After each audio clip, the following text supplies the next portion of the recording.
Hello everyone, I hope you're doing good.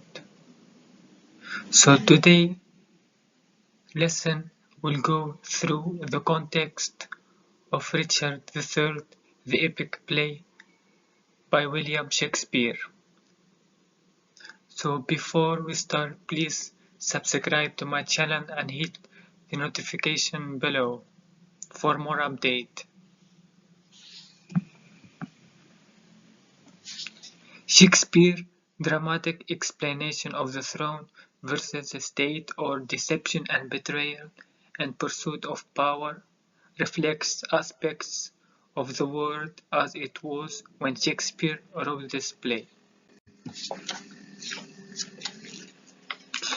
Evil, hunchback, child killer, these are all words that are often used to describe King Richard III. He is the English monarch we love to hate, notorious for his cruelty and unfashionable deformities. Richard III has been depicted for centuries as a twisted from the inside out, but was he really such a monster? Let's get reacquainted with our illustrious playwright born in the mid-1500s.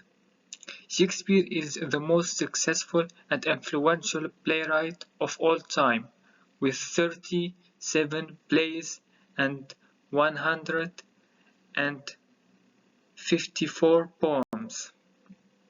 Shakespeare is affectionately known through the English-speaking world as the Bard. Shakespeare wrote during the height of the English Renaissance, which was an exciting period of cultural revival in England.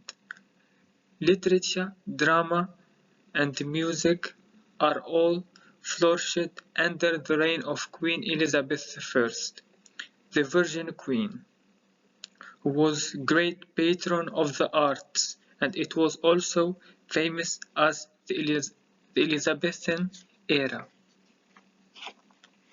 Many playwrights in this period drew inspiration from classical Greek and Roman texts, especially the tragedies, to recapture high drama and heroism of ancient times. But playwrights had to ensure that their plays didn't spread seditious ideas that could endanger the monarch. Far from being a democracy, Elizabethan England was governed by royal absolutism, which means the queen who inherited the throne by birthright and kept possession alive was in charge. Queen Elizabeth branded herself as a strong maternal monarch, who loved her subjects as long as they were obedient, and if they weren't, they will suffer harsh punishment and be made an example of.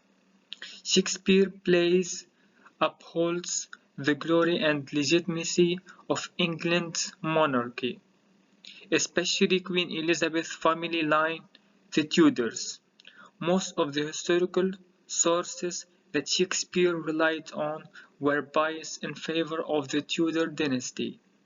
If Shakespeare had portrayed Richard, who was Plantagenet, not a Tudor, as anything rather than a villain, the bard's own neck would be in danger.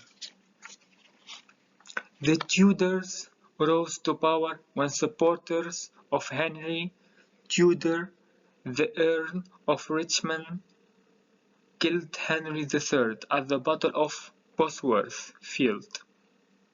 Henry Tudor became King Henry VII of England and was Queen Elizabeth's granddad, so there is that connection. A familiar sense of absolutism is depicted in Richard III, where the commoners know their place. Although the commonplace of England are given a voice, it's clear that their lives are at the mercy of the thrones. If the monarch is too young, as Prince Edward was, then royal families' rivalries can jeopardize the peace of the realm. But if a bad person like Richard rises to power, then bad is the word. War, tyranny, and mass suffering will all be on the cards. Shakespeare also portrays how easily England citizens can be misled by corrupt and ambitious men. While Shakespeare may be warning his audience not to believe every political stance they witness, he is careful to contain this message within the context of Richard's deception. Since Richard III is a play that begins and ends with war, Shakespeare wanted to emphasize who the winners and the losers are, as in Act 1.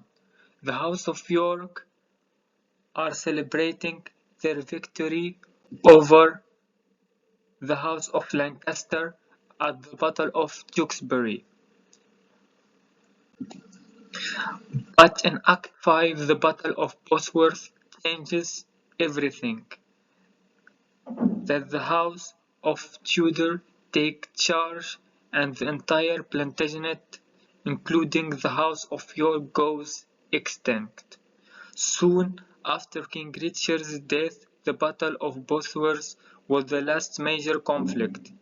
32 years long English Civil War, known as the Wars of the Roses, this was the historical backdrop of the play, which was written just over a century later.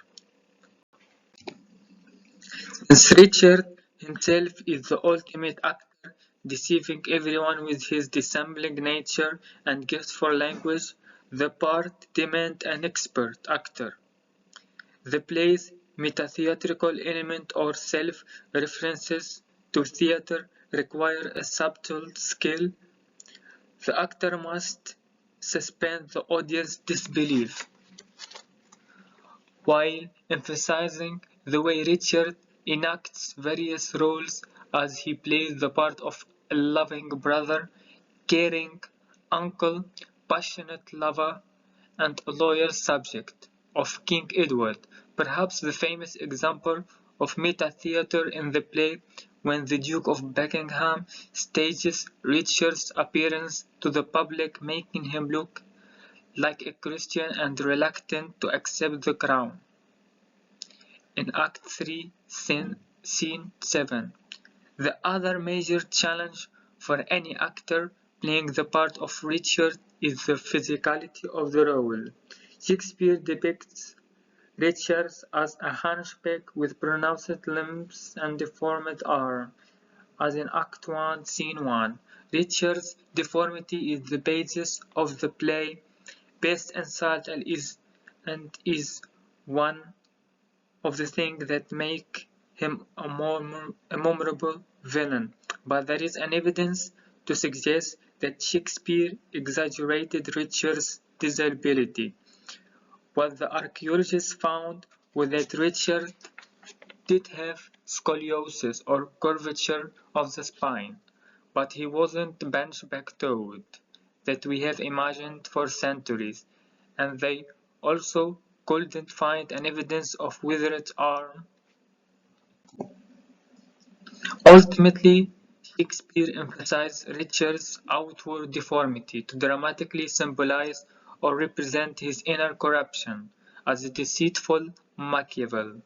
The word Machiavel derives from the name of an Italian political theorist called Niccolò Machiavelli. His most famous work, The Prince, circulated widely in the Elizabethan England, so it is highly likely Shakespeare familiar with it. And Machiavelli is a person who puts morality aside and does whatever is necessary to secure their power through deception, betrayal, and murder. Shakespeare's best villain often use Machiavellian technique to get what they want, but they usually die in the end. When Richard takes the stage in Act 1, Scene 1, he's got Machiavelli written all over him. His opening soliloquy reveals his determination to prove a villain, because he cannot prove a lover. Shakespeare used this technique to draw us into Richard's twisted inner world, where deception and betrayal are mere tools for advancement. Richard is a great actor, as he fools everyone into thinking he's harmless and misunderstood. But among those who aren't fooled are three strong female characters: Queen Margaret, Queen Elizabeth, and the Duchess of York, Richard's mother.